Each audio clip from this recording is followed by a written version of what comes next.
सोचकर देखिए, एक आदमी एक सफेद खाली कमरे में फंसा हुआ है। न दरवाजा, न खिड़की, न कोई रास्ता। और यहाँ एक अजीब बात होती है, जिस भी बटन को वो दबाता है दुनिया उलट पुलट हो जाती है। आखिर ये जगह है क्या? चलिए जानते हैं। Mikey industry presenting symbol. एक आदमी रंग बिरंगे पायजामे पहनकर एक सफेद कमरे में जागता है। कमरे में कोई दरवाजा नहीं, कोई खिड़की नहीं, कोई छत नहीं। वो दीवार के पास जाता है और एक अजीब सा उभार देखता है। वो उसे दबाता है और अचानक सैकड़ों छोटे छोटे फरिश्ते कमरे से बाहर आकर फिर गायब हो जाते हैं। उनके जाते ही कमरे की दीवारों और फर्श पर छोटे छोटे नए बटन उभर आते हैं। यही उसका पहला फेज है, लर्निंग फेज। वो डर जाता है, मदद मांगता है, लेकिन कोई जवाब नहीं आता। वो एक एक करके बटन दबाने लगता है। हर बटन से एक अलग चीज गिरती है, कभी टूथब्रश, कभी फूलदान, कभी कुछ और। एक बटन से उसे ढेर सारे चॉपस्टिक्स मिलते हैं, लेकिन अगला बटन दबाते ही दीवार से एक छोटी गाड़ी निकलकर उसकी टांग पर लगती है और उसे चोट लगती है। एक बटन दबाता है और ऊपर से एक बड़ा सा बट आता है और उसके चेहरे पर गैस छोड़कर चला जाता है।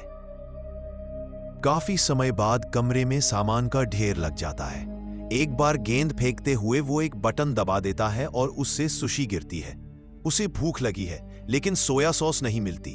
वो बार बार बटन दबाता है, लेकिन सिर्फ सुशी मिलती है। वो सुशी खा लेता है और जैसे ही खत्म करता है सोया सॉस गिरती है।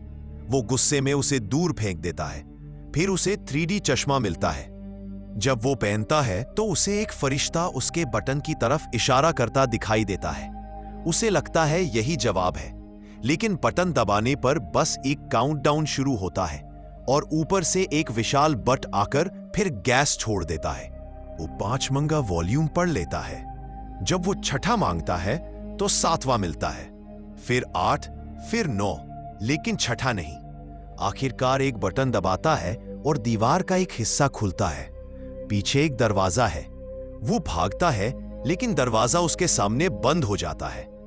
दूसरी बार भी यही होता है। उसे पता चलता है कि दरवाजा तब तक खुला रहता है जब तक बटन दबा रहे। वो पैर से दबाता है, काम नहीं करता। दूर से फ्लाई स्वेटर, काम नहीं करता। रस्सी, पंखा, कुछ भी काम नहीं करता। वो एक बड़ा फूलदान रखता है, लेकिन बटन खुद को ऊपर उठा लेता है। वो फूलदान को पानी और सुशी से भरने की कोशिश करता है, लेकिन फिर वो उठा नहीं पाता। चॉपस्टिक से थोड़ा सुशी निकालकर वो फिर कोशिश करता है, लेकिन तभी एक और बटन से अफ्रीकी जनजाति का आदमी कमरे में दौड़कर आता है और फूलदान को तोड़ देता है। वो गुस्से में बटन पर सुशी चिपकाता है, टेप लगाता है, स्टील प्लेट लगाता है, कुछ भी काम नहीं करता। अब उसे दर्द भी हो रहा है और वो थक चुका है। नींद के बाद वो फिर कोशिश करता है। गलत बटन से ऊपर से रस्सी गिरती है। उसे नया आइडिया आता है, स्विंग मारकर दरवाजे तक जाना। वो कोशिश करता है, पहुंच भी जाता है, लेकिन दरवाजा लॉक्ड होता है। और फिर जैसे ही वो वापस आता है, दरवाजा फिर उसकी पीठ पर लगता है। गुस्से में वो दीवार को लात मारता है और इस बार एक की हवा में आती है, लेकिन जैसे ही बटन ऊपर उठता है, की गायब हो जाती है। अब उसे दोनों चीजें करनी है, बटन दबे रहे, की भी रहे, दरवाजा भी खुले। लेकिन फिर गलत बटन से वही अफ्रीकी आदमी निकलता है और उसके माथे पर 3 नंबर लिखे होते हैं। उसे समझ आता है यही पासकोड है। रस्सी, स्विंग और प्लंजर के कॉम्बिनेशन से वो 3 बार दरवाजे तक जाता है और कोड डाल देता है।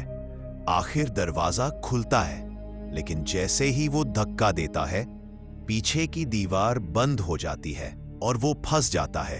थककर वो रोने लगता है और सोचता है कि पिछले कमरे में वो कितना आजाद था। तभी उसे दीवार में हल्की हवा महसूस होती है। वो उसे धक्का देता है और दीवार खुल जाती है। वो वहां से बाहर भागता है। एक काले अनंत गलियारे में बहुत देर तक भागने के बाद वो एक नए कमरे में पहुंचता है। अब उसके बाल लंबे हो चुके हैं और उसके कपड़ों का रंग फीका पड़ चुका है। इस कमरे में बच्चे नहीं, बड़े फरिश्ते हैं। यही है प्रैक्टिस फेज। दूसरी तरफ मेक्सिको में एक पहलवान एस्कार्गोमैन अपनी लड़ाई के लिए तैयार हो रहा है।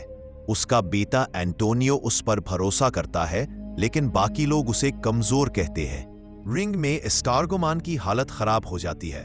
तभी ऊपर के कमरे में आदमी एक बटन दबाता है और एस्कार्गोमैन की गर्दन लंबी होकर उसके विरोधियों को गिरा देती है। आदमी और बटन दबाता है और दुनिया भर में अजीब घटनाएं होने लगती है। वो ऊपर देखता है कि इस कमरे में छत नहीं है, फरिश्ते उड़ते दिखाई देते हैं। वो बटन को दबाने की जगह उन पर चढ़ना शुरू कर देता है। हर कदम पर धरती पर कुछ न कुछ बदलता है। फूल खिलते हैं, जानवर मरते हैं, इंसानों की छोटी बड़ी घटनाएं होती हैं। चांद पर उतरने तक की घटनाएं उससे जुड़ जाती हैं। ऊपर पहुंचकर वो भी फरिश्तों की तरह उड़ने लगता है। अब वो रैंडम नहीं, सोच समझकर दुनिया बदलता है। आखिर एक चमकीली सुरंग के बाद वो आखिरी कमरे में पहुंचता है। दीवारों पर दुनिया के नक्शे बने होते हैं और सामने एक विशाल बटन होता है। वो उसे दबाने ही वाला होता है। यही है फ्यूचर फेज। उम्मीद करता हूं कि माइकी इंडस्ट्री की ये वीडियो आपको अच्छी लगी होगी और हमारे चैनल माइकी इंडस्ट्री को सब्सक्राइब जरूर कर लीजिएगा।